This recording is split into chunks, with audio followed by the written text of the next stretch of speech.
Hello everyone.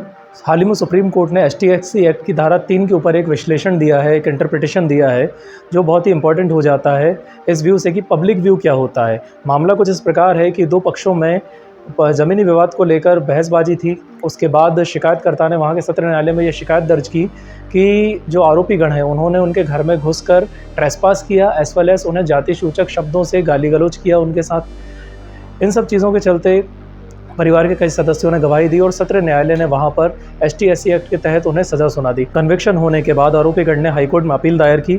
Appeal दायर करने के बाद अपील को डिसमिस कर दिया गया और उनके कन्विक्शन को बरकरार रखा गया। उसके बाद उन्होंने सुप्रीम कोर्ट में को अप्रोच किया अपील करके और वहाँ पर इन फैक्ट्स को रखा कि कोई भी इंडिपेंडेंट विटनेस वहाँ पर मौजूद नहीं था। जब वो ट्रेसपास करके घर में गए थे या जो भी उन लोगों के बीच में विवाद हुआ, वहाँ पर केवल फैमिली मेंबर्स ही मौजूद थे। फैमिली मेंबर्स के अलावा कोई और अन्य व्यक्ति वहाँ पर मौजूद नहीं था। सुप्रीम कोर्ट ने इन सभी चीज़ों को एनालिसिस किया और देखा कि जो गवाहियाँ हुई है उनमें सिर्फ फैमिली मेंबर्स मौजूद हैं, कोई भी बाहर का व्यक्ति मौजूद नहीं था। जबकि शिकायत में ये आरोप लगाए गए थे कि वहाँ पर गांव वालों के सामने उन्होंने गाली गलौज किया और जाति सूचक शब्दों का प्रयोग किया।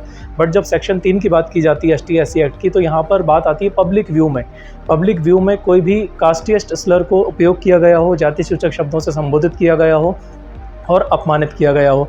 बट यहाँ पर जब बात हुई तो ये घर के अंदर की बात थी और घर के अंदर की बात नहीं भी थी, तो यहाँ पर पब्लिक के नाम पर केवल फैमिली मेंबर्स ही मौजूद थे। कोई भी अन्य व्यक्ति, अन्य ग्रामीण या इंडिपेंडेंट विटनेस यहाँ पर मौजूद नहीं था जो इस बात की कन्फर्मेशन दे कि जाति सूचक शब्दों के आधार पर इन्हें की को अपमानित किया गया है या इनके साथ गाली गलौज किया गया है। तो इन सुप्रीम कोर्ट ने इन सभी क्लॉजेस का इंटरप्रिटेशन किया और इस बात को कहा कि पब्लिक व्यू का मतलब ये है कि फैमिली मेंबर्स के अलावा लोगों की उपस्थिति ज़रूरी है। बट यहाँ पर इस केस में फैमिली मेंबर्स के अलावा कोई भी व्यक्ति मौजूद नहीं था, इसलिए सुप्रीम कोर्ट ने एसटीएससी एक्ट की धारा 3 को यहाँ पर हटा दिया और आरोपियों को उससे बरी कर दिया। परंतु धारा 447 के ऊपर सुप्रीम कोर्ट ने कोई टिप्पणी नहीं की है। केवल एसटीएससी एक्ट की धारा 3 के तहत आरोपियों को बरी किया गया है इस केस से।